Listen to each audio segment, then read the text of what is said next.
on Bowsher Road right now. All of my ancestors lived on this road for years.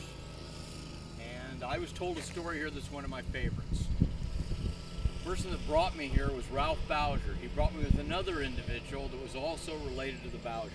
Here's the story he told. He was in World War II.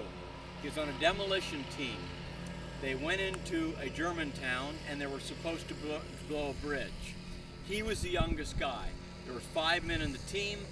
He was just the youngest guy, and he was a gunman, which means he only carried a rifle. The other men were demolition experts. How to run the wire, how to place the dynamite, how to blow the bridge. So he said he wasn't really listening. He only there as a rifle. That day in Germany, what happened was they got on a bridge similar to this. And suddenly they were laying the charges. They had already laid them along the side of the bridge in Germany.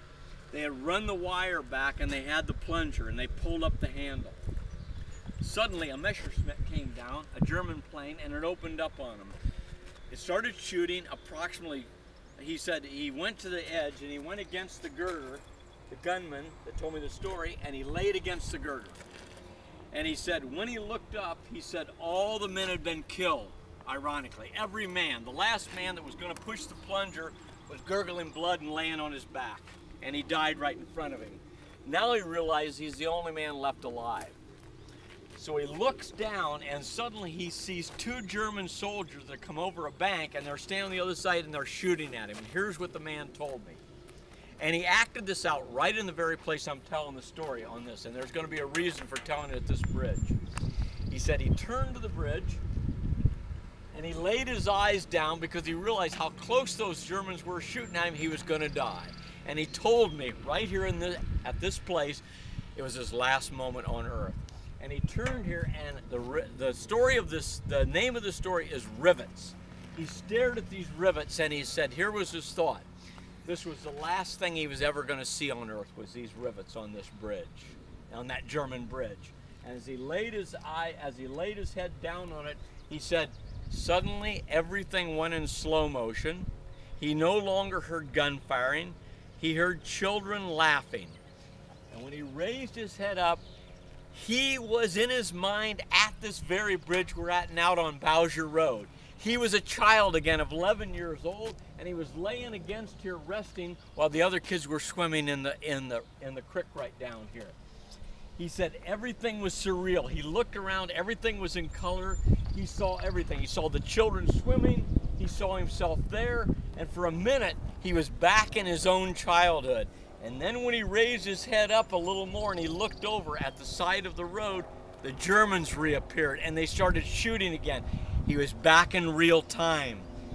He said what he did was, when he saw the Germans reloading and coming down in the ditch to come closer to finish him off, thinking they had wounded him, he said he pulled the plunger over here farther and he pushed the plunger.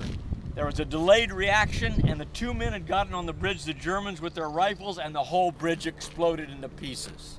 Here's the end of the story. The pieces went in the air.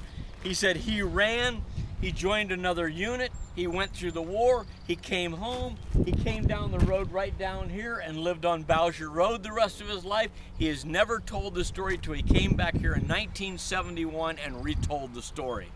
Here's what I asked him right here on the point I'm at. I said, he's leaning against the thing, and I said, did you ever think about going back and seeing that bridge where this happened, going back to Germany and seeing where they probably rebuilt a bridge where that unbelievable moment happened? And here's what he said to me. No, Jim. And he had fear in his eyes. I never want to go back there. I never want to see that, because I'm going to tell you something that I believe is the truth. I never survived that day. Those men killed me on that bridge that day. If I go back and I go to that German bridge, I will see myself laying there and I had died. And the reason is because he said, Jim, everything that I'm telling you, including you listening to the story right now in this place, including Eric filming this thing, is all a death dream drama. It isn't real. It's only the dream of a man who died, the same way the dream of me playing here as a child. That's the story of Rivets.